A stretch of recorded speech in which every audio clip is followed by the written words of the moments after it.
Spiritual சொந்தங்களுக்கு வணக்கம். நாம் இன்று எந்த பதிவு பார்க்க போகிறோம் என்றால், தூய்மையான பக்தி இறைவனையும் அசைத்து பார்க்கும் என்ற கதையை பற்றி பார்ப்போம்.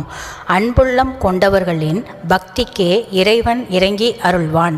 அதே நேரம் பக்தியில் கொஞ்சம் அகங்காரம் இருந்தாலும் இறைவனின் அருளை பெறுவது அரிது. ஒரு விஷ்ணு ஆலயத்தில் திருமாலின் மகிமையை பற்றி சொற்பொழிவு நிகழ்த்தி கொண்டிருந்தார் அந்த கோவிலின் அர்ச்சகர். அந்த சொற்பொழிவை ஏராளமான பக்தர்கள் கேட்டுக்கொண்டிருந்தனர். அந்த கூட்டத்தில் சுவாமி தரிசனத்திற்காக வந்திருந்த வேலவன் என்ற பக்தரும் ஒருவர்.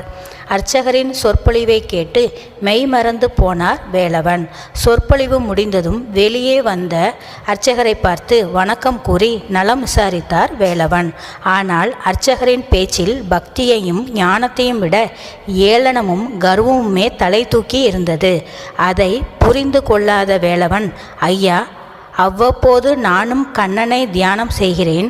இருப்பினும் கண்ணனின் தரிசனத்தை முழுமையாக என்னால் தியானிக்க முடியவில்லை. அந்த சிரமத்தில் இருந்து வெளிவர எனக்கு ஒரு நல்ல வழியை காட்டுங்கள் என்றார்.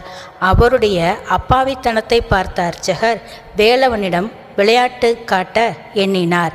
நீ அந்த பரந்தாமனின் பக்தன் தானே? அவனை எருமை மாடு வடிவத்தில் கூட தியானிக்கலாமே என்று விளையாட்டாய் கூறிவிட்டு அங்கிருந்து அகன்றார். இதை உண்மை என நம்பிய வேலவன் அன்று முதல் எருமை மாடு வடிவத்திலேயே கண்ணனை தியானிக்க தொடங்கினார். அவருடைய தீவிரமான தியானத்தால் அவருக்கு எருமை மாடு வடிவிலேயே காட்சியளித்தார் கண்ணபிரான். ஒரு நாள் விஷ்ணு ஆலயத்தில் உற்சவம் நடைபெற்றது. உற்சவத்தின் போது உற்சவர் சிலையை ஊர்வலமாக தூக்கி கொண்டு வந்தனர்.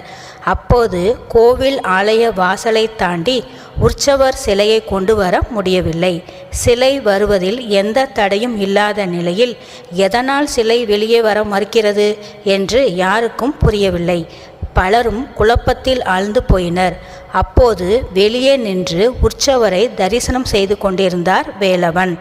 அவரது கண்ணுக்கு உற்சவ மூர்த்தியான கண்ணனின் உருவம் எருமை மாடு வடிவத்தில் காட்சியளித்தது. அந்த எருமை மாட்டின் கொம்பு இடிப்பதாலேயே உற்சவர் சிலை வெளியே வர முடியவில்லை என்பது அவருக்கு புரிந்தது.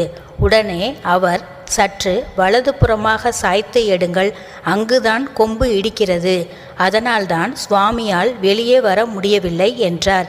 என்ன பிதற்றுகிறான் இவன் என்று பலரும் நினைத்தாலும் அவன் சொன்னதை செய்து பார்ப்போமே என்று நினைத்தவர்கள் சற்று சாய்த்து முயற்சித்த போது உற்சவர் சிலை வெளியே வந்தது. அப்போது கருவறையில் சுவாமிக்கு பூஜை செய்து கொண்டிருந்த அர்ச்சகருக்கு இறைவன் எருமை மாடு வடிவில் காட்சியளித்தார்.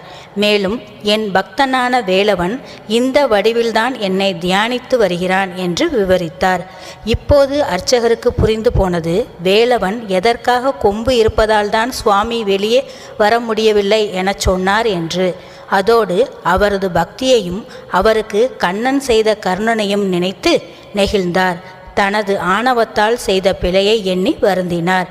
பின்னர் வேகமாக வெளியே வந்து வேலவனின் திருவடிகளில் விழுந்து ஆனந்த கண்ணீர் வடித்தபடி நடந்த சம்பவங்களை விளக்கினார். அப்போதுதான் அங்கு கூடியிருந்த பக்தர்களும் வேலவன் சொன்னதற்கான காரணம் புரிந்தது. தூய்மையான பக்தி இறைவனையும் அசைத்து பார்க்கும் என்பதை அனைவரும் உணர்ந்து கொண்டனர். உங்களுக்கு இந்த கதை பிடித்திருந்தால் லைக் பண்ணுங்கள், கமெண்ட் பண்ணுங்கள், ஷேர் பண்ணுங்கள், மறக்காமல் சப்ஸ்கிரைப் பண்ணுங்கள். தேங்க்யூ.